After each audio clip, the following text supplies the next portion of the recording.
जोहार झारखंड दोस्तों।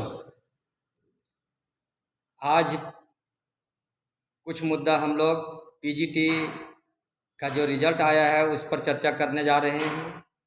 और सफ़र सच में हमने आज इस पर बहुत ही बेहतर ढंग से चर्चा भी किए, बताएं कि आज की समस्या पढ़े लिखे युवाओं की क्या समस्या हो रहा है। देखिए, परेशान हर कोई है यहाँ पर। कोई सच में परेशान है तो कोई सच्चाई के लिए परेशान है। बात रह गया कि कोई छुपा ले रहे हैं तो कोई उसे प्रकट कर रहे हैं।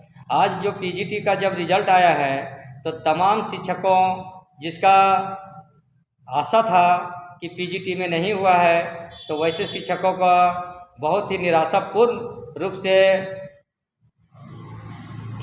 अपना बयान दे रहे हैं और कह रहे हैं कि इसमें बहुत बड़ा जो होता है झोल हुआ है।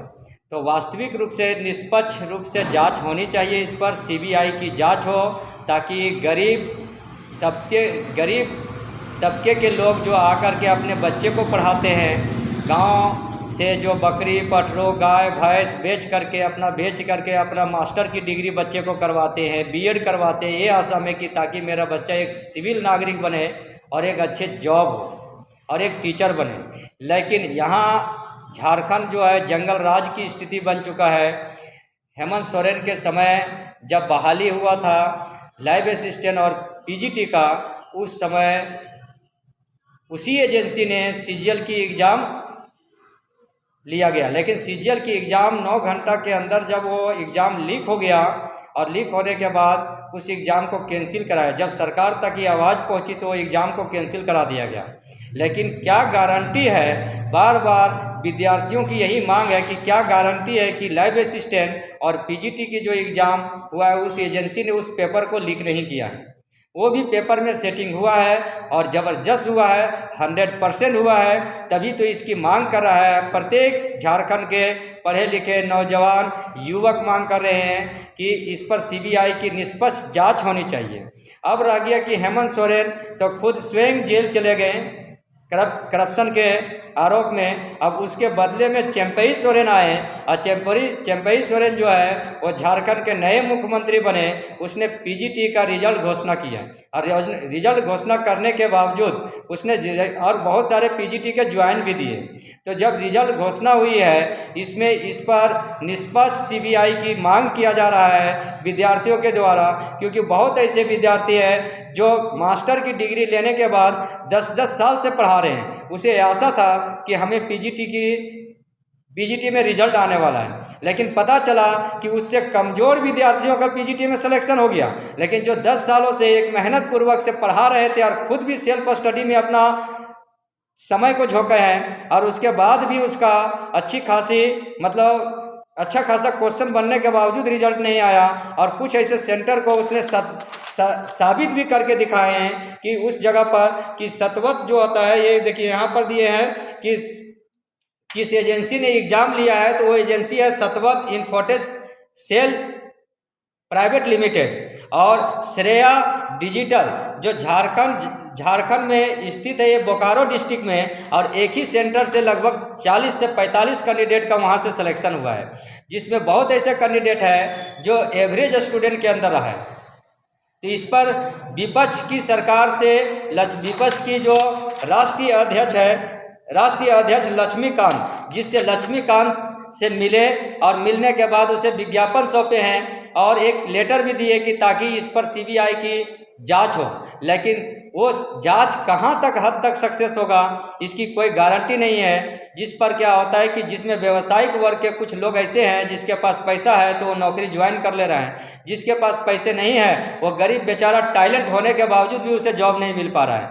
तो तमाम झारखंड के पढ़े लिखे नौजवान युवकों से यही आग्रह है कि आप सभी सीबीआई का मांग कराएं और सीबीआई के बाद देखिए सत्ता यानी बिना चर का चोरी नहीं होता है। हमने पिछले वीडियो में भी बताया कि बिना चर का चोरी नहीं होता है। इसका मतलब है कि जो सत्ता में सरकार है वो सरकार को खुद पता नहीं चल रहा होगा या फिर खुद सेटिंग में होगा कि आखिर जो है ये क्वेश्चन लीक कहाँ से हो रहा है। जब कोई कंपनी को दिए हैं तो आखिर कंपनी पर बैन नहीं है, इतनी कड़ा वॉच, डॉग वॉच की तरह एकदम पूरा नियंत्रण होना चाहिए कि हमारी एजेंसी बदनामी हो गया, हमारी सरकार की बदनामी होगी, और उसके बावजूद उसने पेपर लीक किया है। और जब विपक्ष की सरकार से इसकी मांग किया जा रहा है विपक्ष से कि आखिर इस पर कड़ा निर्देश उठाइए और ताकि इस पर सीबीआई की जांच हो, लेकिन अगर इस पर जांच नहीं हो पाता है इसका मतलब है कि सत्ता में रहे हुए जो पक्ष हैं वो सत्ता में रहते हुए इस तरह का धांधली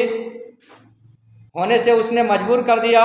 और दूसरी बात है विपक्ष के जो नेता है वो इसमें कहीं शामिल तो नहीं है। अगर विपक्ष के नेता शामिल है तो इसका मतलब दोनों मिली भगत है और दोनों मिल करके महागठबंधन और बीजेपी दोनों मिल करके झारखंड को लूटने का काम कर रहा है और आने वाले समय में भी झारखंड को लूटने का काम करेगा। ये बिहार जो 15 नवंबर 2000 ईस्वी में जब झारखंड बिहार से अलग हुआ तो अलग होने के बाद जितना अभी जैसा लग रहा है 24-25 साल में कि जितना बिहार में जंगल राज और करप्शन था वो सारे जंगल राज और करप्शन झारखंड में आकर के भर गया है। अब झारखंड की पढ़े लिखे युवा यानी हर किसी को जागना होगा, अपने घर में जगाना होगा, अपने आस पड़ोस में जगाना होगा और ये बताना होगा कि एक शिक्षित पढ़े लिखे लोगों के हाथ में ही सरकार होगी तभी हमारा राज्य का विकास हो सकता है और समाज का विकास हो सकता है। अब रह गया कि बीजेपी मंदिर बना रहे हैं और महागठबंधन उस मंदिर में घंटा टांग रहे हैं और बाकी झारखंड के युवकों को घंटा जैसा बजाने का काम कर रहे हैं, कभी बीजेपी की सरकार और कभी महागठबंधन की सरकार। तो तमाम झारखंड वासियों से निवेदन है कि जो भी पढ़े लिखे उम्मीदवार हो लोकसभा में ही जागरूक हो जाए, इस वीडियो को ज़्यादा से ज़्यादा फैलावे और लोकसभा में जागरूक हो जाए और दोनों के एक मुंह तोड़ जवाब दें और एक निर्दलीय पढ़े लिखे उम्मीदवार को चुन करके आप खड़ा कीजिए जो समाज और राज्य की विकास के लिए अपना मूल्य, समय और ज्ञान को दे सके और अपने धरती का ही वो पुत्र हो जो अपनी धरती की लाज बचा सके। जय हिंद, जोहार झारखंड।